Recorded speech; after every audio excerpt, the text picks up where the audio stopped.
우리 옆에 분과 인사하겠습니다. 행복하세요 라고 인사하겠습니다.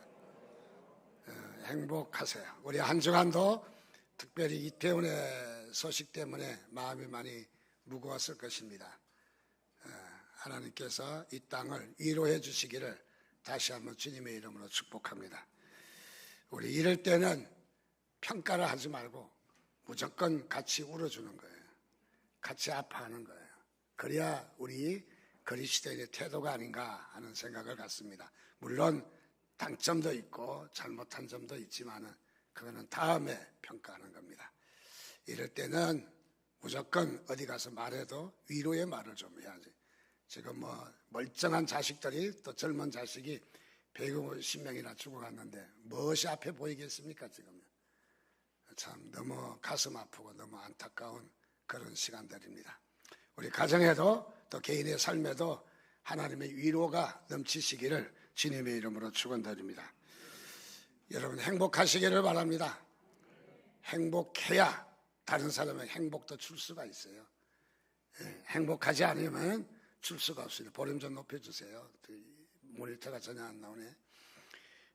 행복해야 다른 사람에게도 행복할 수 있습니다.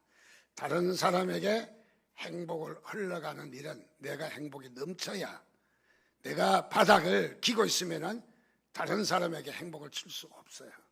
언제 행복을 줄 수 있느냐? 내게 행복이 넘쳐야 돼. 물이 그릇에 넘쳐 흘러서 다른 그릇에게로 전달되는 것처럼 여러분들 행복도 여러분이 소유해야 됩니다. 먼저 행복하셔야 됩니다. 그래서 행복한 삶이 되시기를 주님의 이름으로 축원드립니다. 기독교 저술가 맥스 루케이도라는 분의 책이 하나 있는데 그 책이 참 재미있습니다. 제목이 나보다 나를 더 사랑하시는 주님.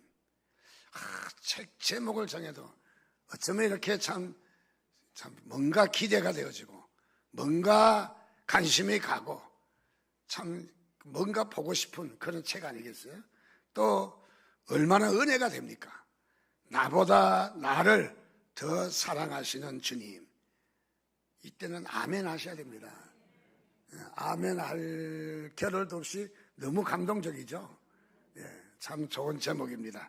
그래서 은혜가 되는 제목, 참 좋은 제목이다, 그런 생각을 갖게 됩니다. 여기에 책에 실려 있는 재미있는 얘기를 좀 나누고 싶습니다. 그것은 다름이 아니라 어느 한 중년 남자가 집에 갑자기 전기불이 나가서, 그래서 촛불을 켜기 위해서 촛불을 모아둔 창고에 가게 되었습니다. 그래서 초를 한 자루 딱 붙잡았습니다. 그랬더니 이 초가 말을 합니다. 양초가 말을 합니다. 뭐라고 이야기하냐면, 주인이 나는 아직 불을 밝힐 준비가 되어 있지 않습니다. 어떻게 하면 더 큰 빛을 밝힐 수 있는지 연구하고 있는 중입니다. 그래서 어떻게 하면 아름다운 빛을 밝힐 수 있는지 공부를 더해서 다음에 불을 밝히겠다는 거예요. 이상하다. 양초가 말을 다 하네. 어쨌든 양초가 말을 하니까 들어주었습니다.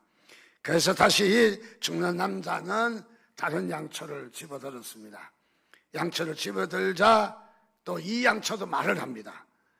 내가 불을 밝힌다는 것이 얼마나 중요하며 내가 불을 밝힌다면 어떤 의미가 있는지를 지금 생각 중입니다. 묵상하는 중입니다.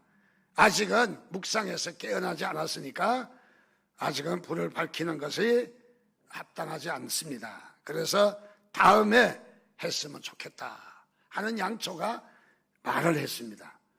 이번 양초도 말을 하네. 참 이상하네. 그래서 양초를 고르다가 이번에는 양초가 4개가 나란히 누워있는 양초를 하나를 잡아가지고 불을 밝히려고 하니까 이 양초 4개가 함성을 지르면서 그렇게 이야기합니다. 아닙니다. 우리는 아직 불을 밝힐 준비가 되어 있지 않습니다. 다른 이들이 양초가 불을 훨훨 밝힐 때 우리는 뒤에서 아주 다정하게 노래를 해 주기 위해서 중창 연습을 하고 있습니다. 그래서 이 작은 나의 빛 하면서 우리 이 합창연습을, 중창연습을 하고 있기 때문에 아직은 자신의 양초가 불을 밝힐 때가 아니 되었다는 것입니다. 어떤 양초로도 불을 밝힐 수가 없었습니다. 불 밝힐 양초가 한 자루도 없었습니다. 투덜대면서 나왔습니다. 그러자 아내가 왜 양초를 가져오지 않느냐고, 지금 전기가 나갔는데 그래서 왜 가지고 오지 않느냐고 이야기를 했더니 이 남자가 자초지경 이야기를 합니다. 다름 아니라 양초를 가지고 오려고 잡았더니 양초가 말을 하고, 그리고 아직은 불을 밝힐 때가 아니라고 사양을 해서 그래서 양초를 가져오지 못했다는 거예요. 그 다른 양초 가져오지. 그렇게 역시 다른 양초도 잡았더니 역시 불을 밝혀야 될 의미를 발견하지 못해서 그것도 다음에 깨닫고 난 뒤에 자신들이 양초의 불을 밝혔으면 좋겠다고 뒤로 미루는 거였다는 거죠. 그래서 양초가 한결같이 불을 밝히려고 하지 않고 다 미루고 그러고 빼고 하지 않으려고 해서 양초를 가져오지 못했다는 거예요. 그래서 아내가 남편에게 물었습니다.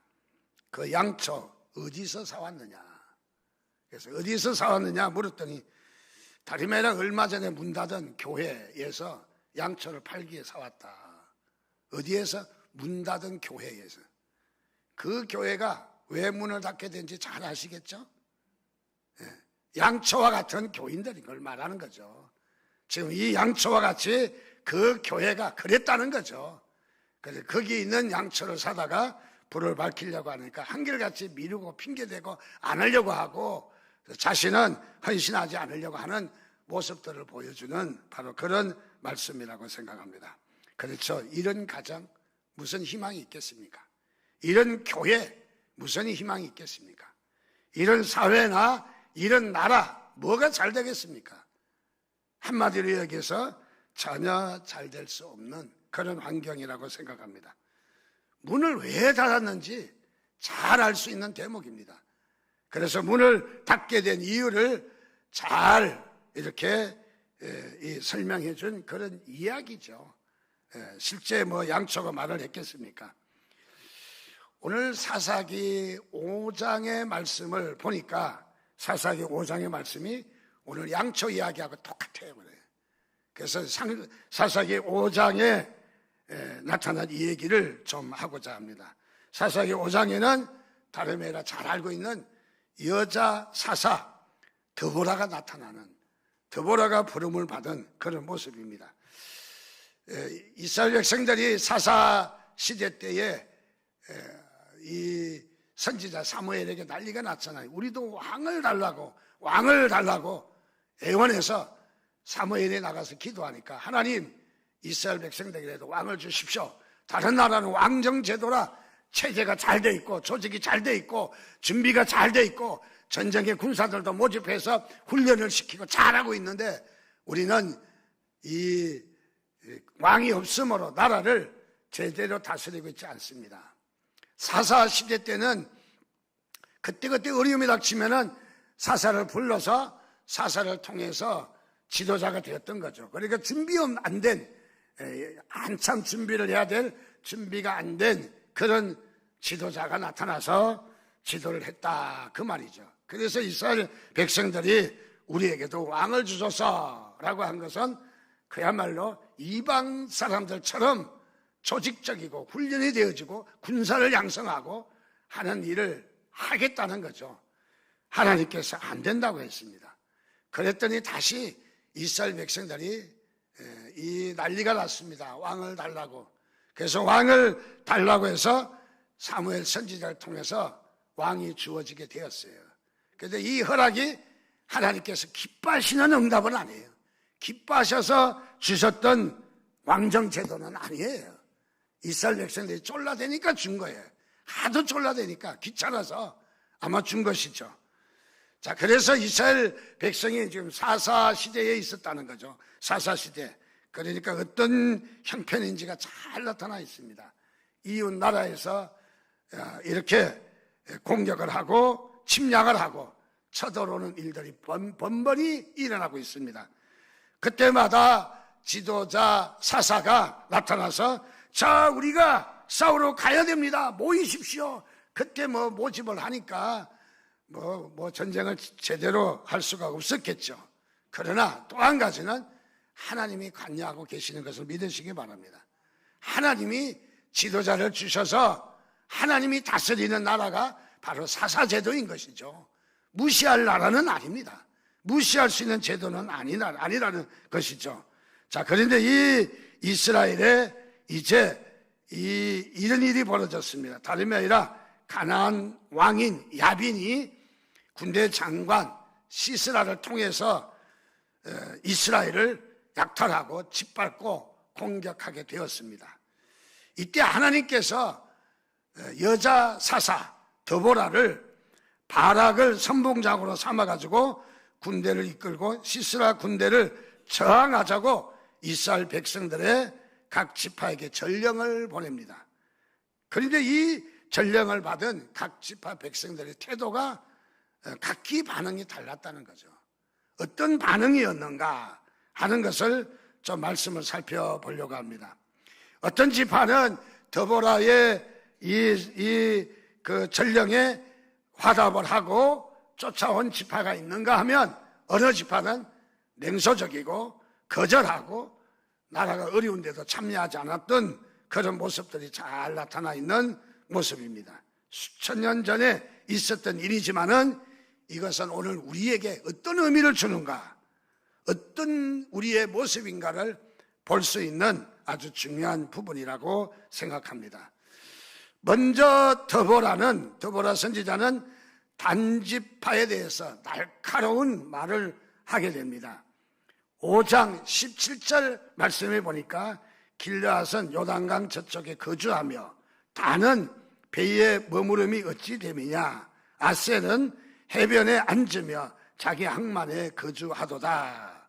오늘 17절 말씀해 보니까 단지파에 대한 태도를 지적하고 있습니다.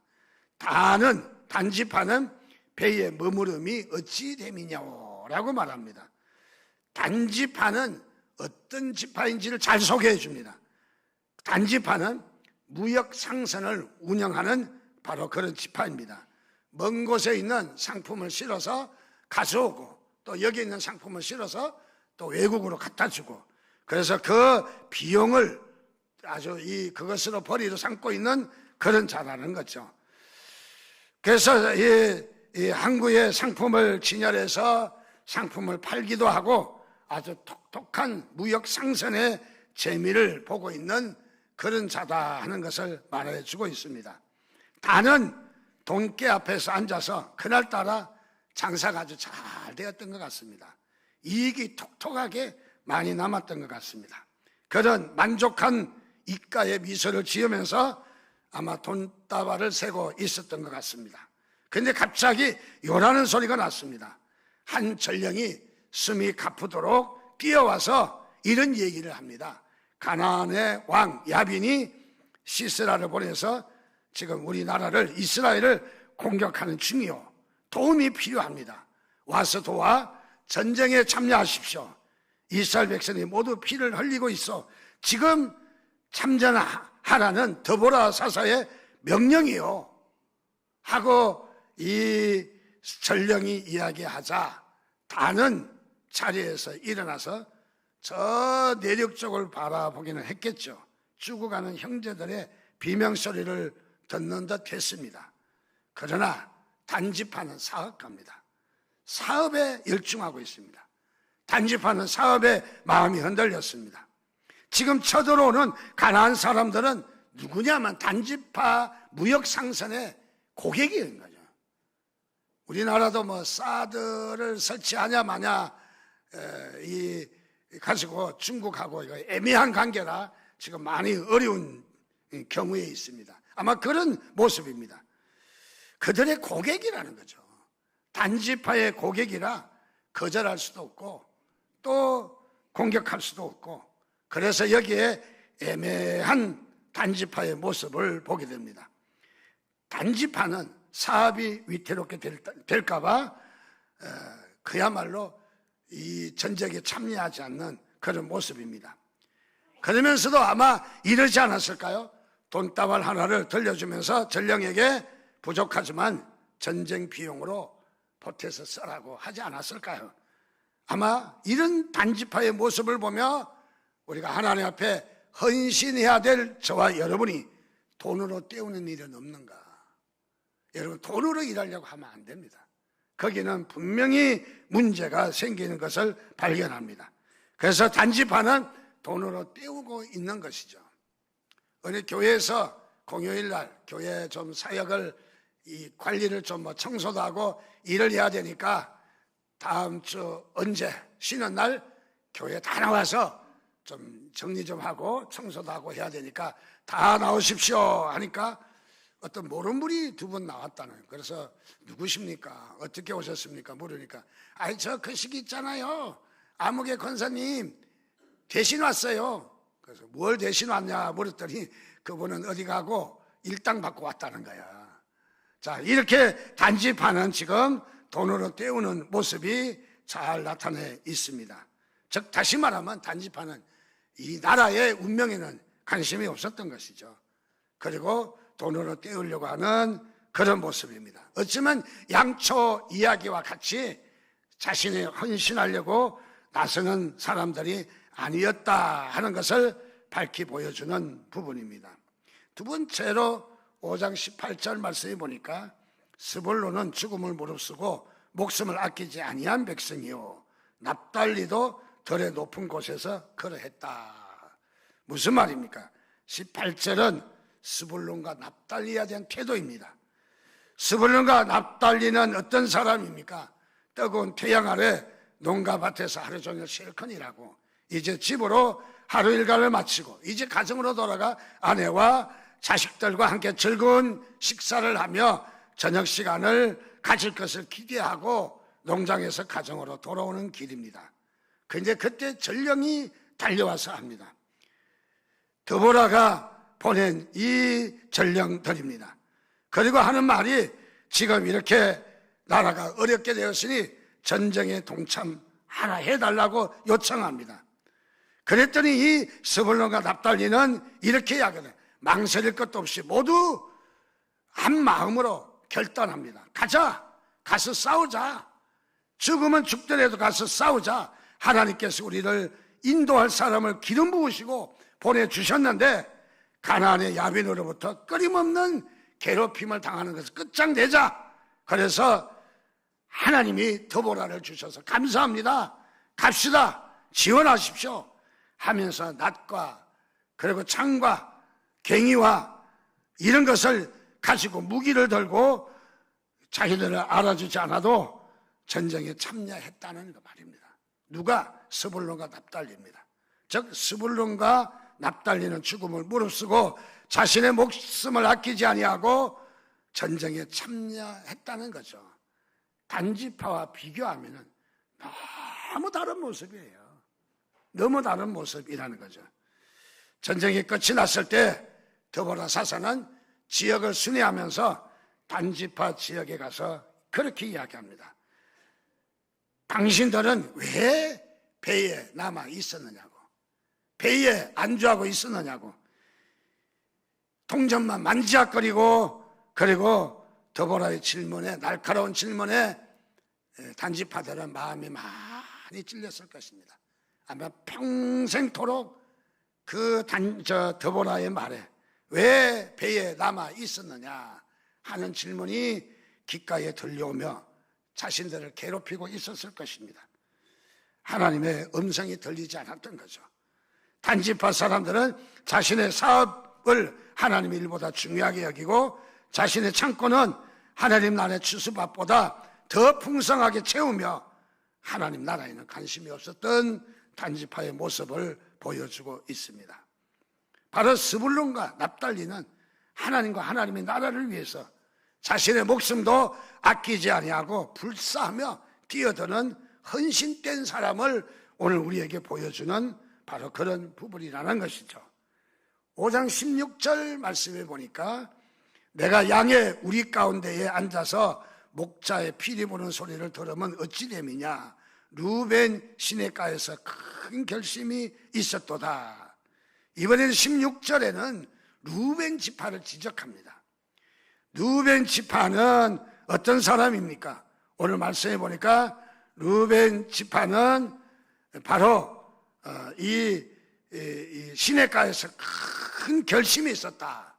결심이 있었다는 말은 심사숙고형의 사람이다, 그 말이죠. 즉 다시 말하면 그들은 땀이 범벅이 되도록 뛰어온 전령이 숨이 턱까지 차서 헐떡거리고 달려와서 급합니다. 시간이 없습니다. 루벤은 빨리 이 전쟁에 참여해 달라고 부탁을 한 이 전령의 부탁에 이 루벤 지파는 잠깐만 기다리세요. 기다리세요. 회의를 해야 됩니다. 큰 결심이 있었다는 말은 비상위원회를 소집해서 그래서 뭔가 일을 해야 되겠다. 결정을 해야 되겠다. 그러니까 기다리라는 것입니다. 급하다고 해서 결정을 빨리 내리면 잘못된다는 것이죠. 오늘 우리가 우선순위를 정할 때 어떻게 정합니까? 여러분 우선순위 할 때 이 일이 중요하냐 급하냐 중요도와 시간을 따져서 중요하고 급하면 바로 해야 합니다. 그러나 중요하지도 않는 일이라면 우리가 빨리 서둘 필요가 없는 거죠. 가령 14살 된 아이가 장가 갈 일이 급하잖아요. 중요하잖아요. 그러나 급하지는 않잖아요. 그런 일은 지금 해야 될 일은 아닌 거죠. 우리가 항상 일을 할 때에 우선순위를 정한다면 중요도와 그 다음에 급한 시간의 문제가 우리가 먼저 따져보고 우리가 처리를 해야 되는 거죠. 그런데 지금 여기에 중요하고 급한데 루벤 지파는 이 급한 것에 중요하고 급한 것을 뿌리치고 급하지 않는 회의에 참여하고 온통 회의에 빠져 있다는 것이죠. 회의를 결정해야 된다는 것이죠. 회의하는 동안 그야말로 그들은 만족했을지 모릅니다. 왜? 심사숙고형이니까. 교회 안에도 심사숙고형이 있어요. 항상 회의를 하고 그것을 이렇게 따져보다가 시간 다 가버리는 거죠. 급한 것은 급하게 처리해야 됩니다. 그래서 어쩌면은 아마 이러지도 않았을까? 더불어 여자는 여자 아닌가? 우리가 지금까지 여자 사사가 어디 있었나? 왜 여자가 앞에서 설치나? 그러면서 이 여성 지도자의 자리를 아마 책망하고 있지는 않았을까 하는 그런 생각도 같습니다. 루벤은 어떤 사람입니까? 전통적인 교회. 우리는 회의만 하다가 지치고 또 순서만 따지고 이것저것 따지다가 중요한 거 다 지나가는 그런 사람의 모습을 루벤을 통해서 잘 보여줍니다. 그래서 루벤은 시냇가에서 마음이 크게 살핌이 있도다. 살피고 있다. 즉 머리는 크고 손발이 없는 신자, 생각은 많고 일을 하지 않는 그런 신자를 가리키는 모습이라고 생각합니다. 영적인 일에는 관심이 무딘 사람들을 이야기하는 거죠. 다음에는 17절 말씀해 보니까 길앗은 요단강 저쪽에 거주하며 다는 배에 머무름이 어찌 됨이냐. 아셀은 해변에 앉으며 자기 항만에 거주하도다. 오늘 17절 말씀에는 아셀 지파를 지적하고 있습니다. 아셀 지파는 해변에 앉아 있다는 거죠. 해변에 앉아 있다. 오래간만에 아마 해변에 나와서 쉬고 있는 것 같습니다. 전령이 급히 다가가서 도와달라고 전쟁에 나가야 된다고 당부를 하니까 아마 아셀 지파는 그런 것 같습니다. 미안합니다. 나는 휴식이 필요합니다. 지금 많이 지쳐 있습니다. 많이 지쳐서 나는 휴가를 즐기고 있는 그런 시간입니다. 그렇기 때문에 나는 휴식이 필요합니다. 그래서 지금 갈 수 없다는 것입니다. 가서 도와줘야 되겠지만은 내가 먼저 쉬어야 되기 때문에 갈 수가 없습니다. 그러나 우리는 여기서 기도하겠습니다. 내가 해변에 머물러야 하는 입장을 잘 설명해 주십시오. 우리는 그래도 뒤에서 기도하겠습니다. 무엇을 말합니까? 동조하는 것 같지만은 동조하지 않는 사람들의 모습을 잘 그려내고 있습니다. 그 다음에 우리 마길이 나오는데, 마길은 므낫세 지파예요. 므낫세 지파는 어떤 태도를 취했는가? 그들은 므낫세 지파, 마길은 지도자가 되는데 관심이 많았습니다. 가기는 가는데 나를 뭘로 내가 헌신해야 됩니까? 내가 쫄병으로, 병사로 내가 하는 일은 안 가겠습니다. 사실 한국교회가 그런 면이 많잖아요. 어떤 교회의 연합사업을 하는데 내가 어떤 자리를 차지하느냐가 중요한 거예요. 그래서 그 자리 때문에 자리 다툼하다가 본론은 다 지나가 버리는 그런 경우들이 없잖아 많이 있습니다. 오늘 여기에 보니까 드보라의 노래는 단 지파, 루벤 지파, 아셀 지파, 베냐민 지파, 므낫세 지파를 통해서 오늘 우리들에게 신앙의 행태를 지적하고 있는 모습입니다. 결코 여기에 지적이 남의 것이 아니라 우리에게도 해당되는 것이 있지는 않는지 우리 자신을 한번 살펴보는 그런 시간을 가지시기를 주님의 이름으로 축원드립니다. 여러분, 독일의 그 사역자 본케라는 이 사역자가 있습니다. 이 사역자는 아프리카 전역을 부흥시키는 그런 비전을 가지고 있었습니다. 그는 독일 프랑크푸르트에서 본부를 두고 전도 사역을 하는 바로 이 전도자입니다. 그리고 그는 이 국제적 전도 사역 단체를 조직한 창시자고 지도자입니다. 모든 민족을 위한 그리스도라는 그 주제를 내걸고 사역을 하는데 4억 5천만의 아프리카인들을 복음의 불을 전하고자 하는 바로 그런 사역자입니다. 30년 전부터 아프리카에 파송된 젊은 선교사 본케는 아프리카에 처음에 5명을 모아놓고 설교했습니다. 비록 시시하고 보잘것없지만은 5명을 가지고 그는 믿음으로 기도했습니다. 믿음을 선포했습니다. 그리고 저는 하나님을 제한하지 않겠습니다. 성령의 능력을 이 땅에 수백만의 사람을 주께로 인도하고 싶습니다. 끊임없는 기도하는 가운데서 바로 이 본케 목사는 아프리카 사역에 경이적인 이 역사를 이루어냅니다. 40명 모이는 교회에서 전도 집회를 위해서 1만 명의 좌석을 가진 경기장을 예약하고 그리고 여기에 전도 집회를 하게 됩니다. 그리고 하는 말이 그는 큰 비전을 품고 이렇게 이야기합니다. 하나님의 종은 초라한 발상을 하지 않는다. 그야말로 큰 비전을 가지고 한 번에 100만 명, 몇십만 명을 넘는 하나님의 약속을 기다리며 20년 동안 눈물로 기도해 나왔습니다. 어떤 사람은 무모하다고 핀잔을 했습니다. 말이 되지 않는다고 핀잔을 했지만은 그러나 이 본케 목사는 이 집회를 통해서 1만 명이 왔고 수백만의 영혼이 구원을 얻는 첫 열매를 이루는 놀라운 역사가 일어났던 것을 잘 알고 있습니다. 그 이후에도 2000년에는 나이지리아에서 바로 또 일어난 일입니다. 비록 이 연약한 그런 장소이지만은 그러나 이 나이지리아에서 수백만의 100여만의 아프리카인들이 모여서 바로 이 복음을 듣게 됐고 거기서 일어난 엄청난 일들이 일어나게 되었습니다. 말라위의 수도 블렌타이어에서 원래 이곳은 리빙스톤이 태어난 스코틀랜드의 고장의 이름을 따서 블렌타이어라고 하는 동네 이름을 지었는데 이곳에서 리빙스톤도 단 한 사람도 구원하지 못했다는 거예요. 그런데 이 본케 목사는 여기서 집회를 통해서 수십만의 회심자를 얻는 엄청난 일들이 일어나게 되었습니다. 토고의 수도 로베에서도 다리를 못 쓰는 자가 걷고 맹인이 눈을 뜨고 그리고 TV 방송에 그때 당시가 걸프전 전쟁 당시인데도 그때에 엄청난 회심의 사람들이 돌아오게 되었습니다.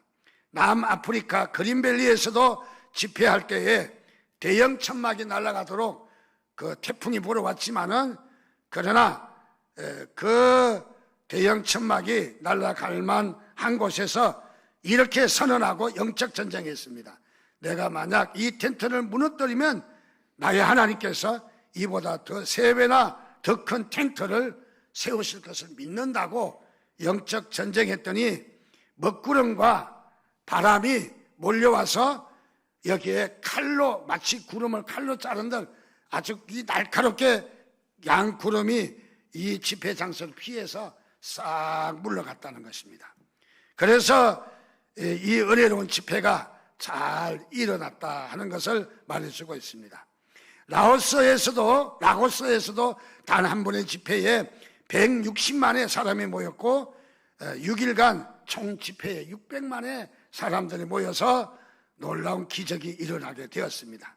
많은 대통령, 나라의 지도자들이 초대해서 이 집회에 대해서 호응을 했고 또 방송에도 많이 나갔던 이 본캐의 불의 역사를 다룬 책이 바로 이 불의 역사라고 하는 책입니다.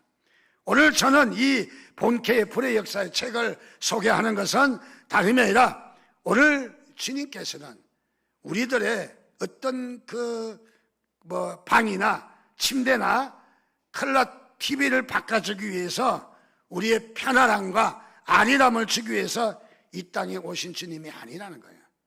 주님께서는 우리를 구원하시기 위해서 우리의 믿음의 선배들을, 심지어는 목이 달아나 죽고 찢어 죽고 또 더 나가서 전도하다가 고난을 당하기도 하고 옥에 갇히기도 하고 사도 바울만 보더라도 매를 맞고 그냥 바다의 위험과 강도의 위험과 동족까지라도 위험을 주는 그런 가운데서 복음을 전했던 것을 잘 발견할 수 있습니다.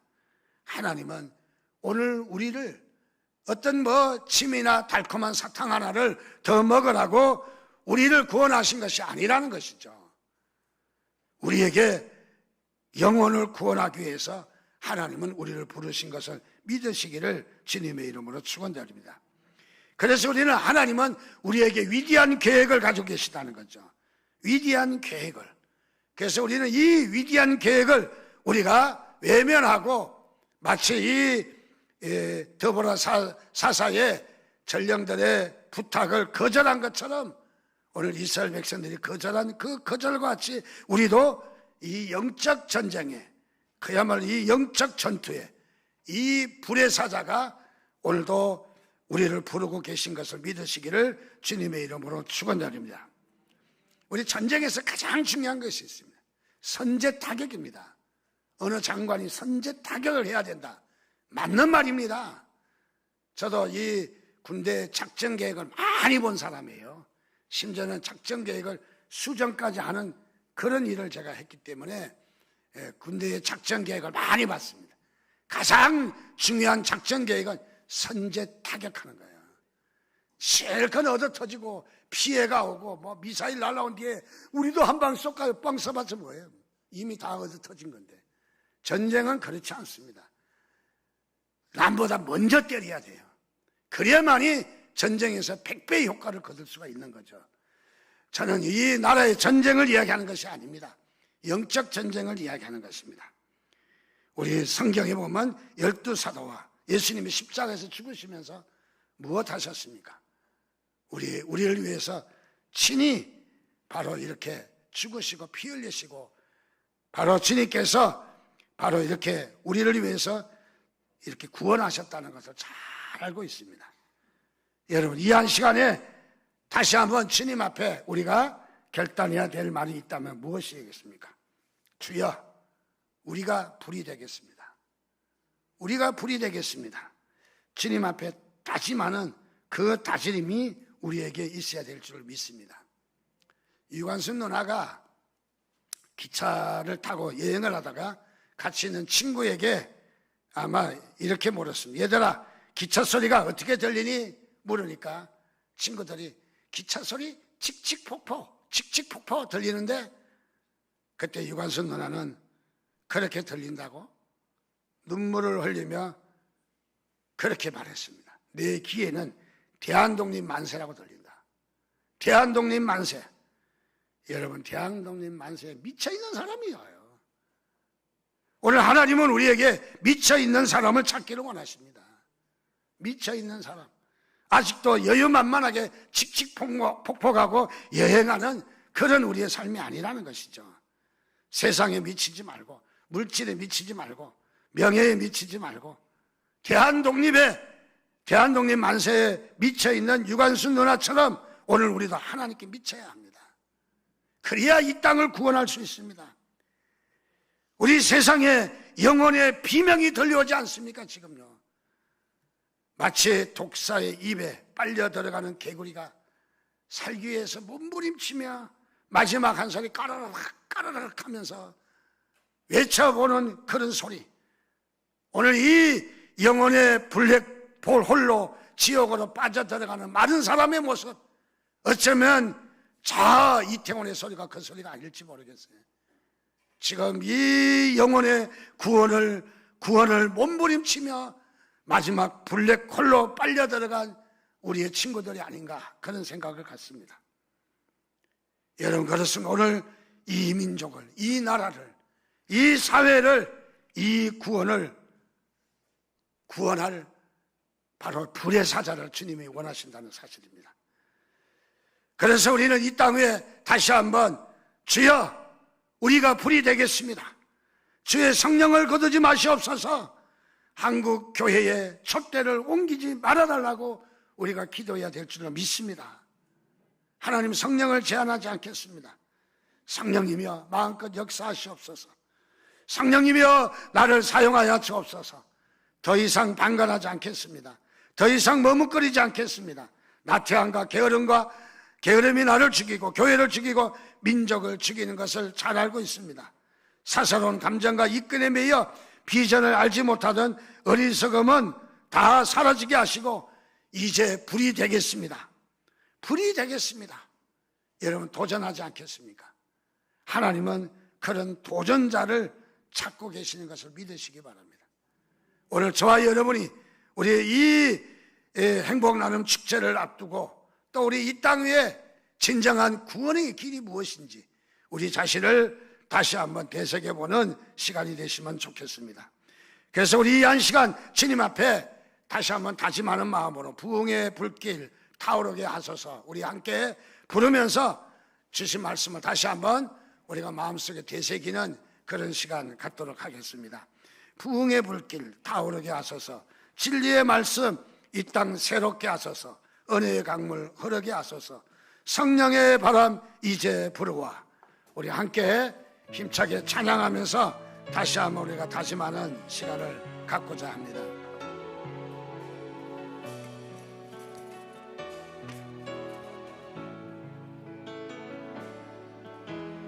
부흥의 불길 타오르게 하소서,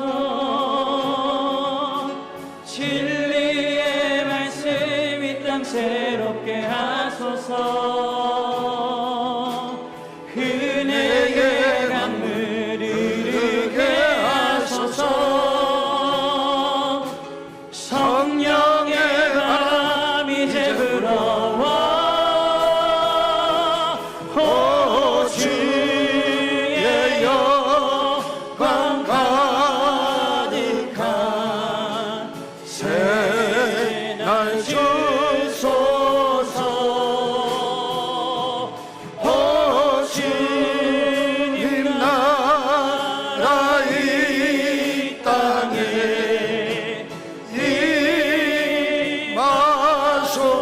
일어서서 이 땅의 황무함을, 이 땅의 황무함을 보소서.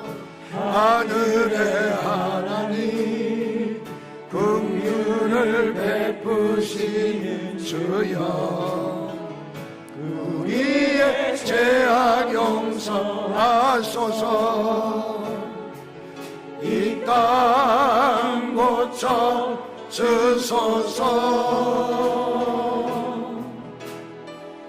이제 우리 모두 하나 되어 이 땅에 무너진 기초를 다시 쌓을 때 우리의 우상들을 태우신 성령의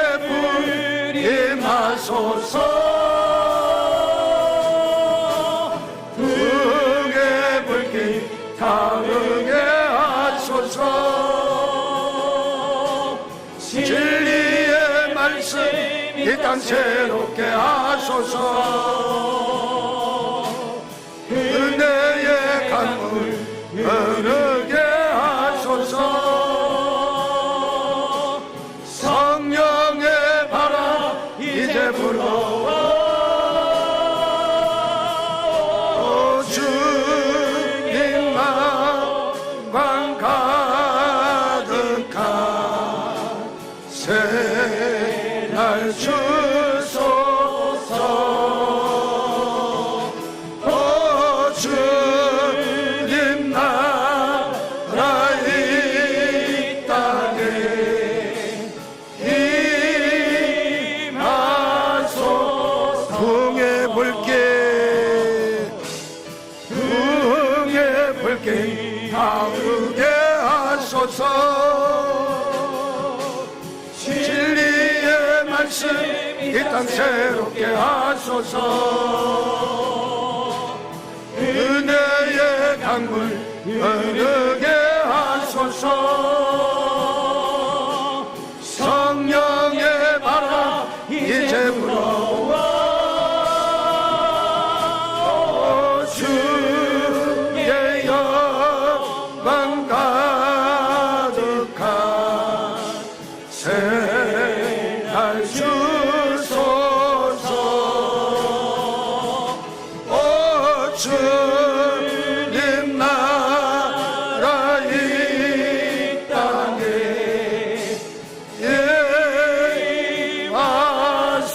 임하소서. 조용히 자리에 앉아서 우리 함께 기도합니다. 하나님, 제가 불이 되겠습니다. 저에게 불을 지펴 주옵소서. 불을 주시옵소서.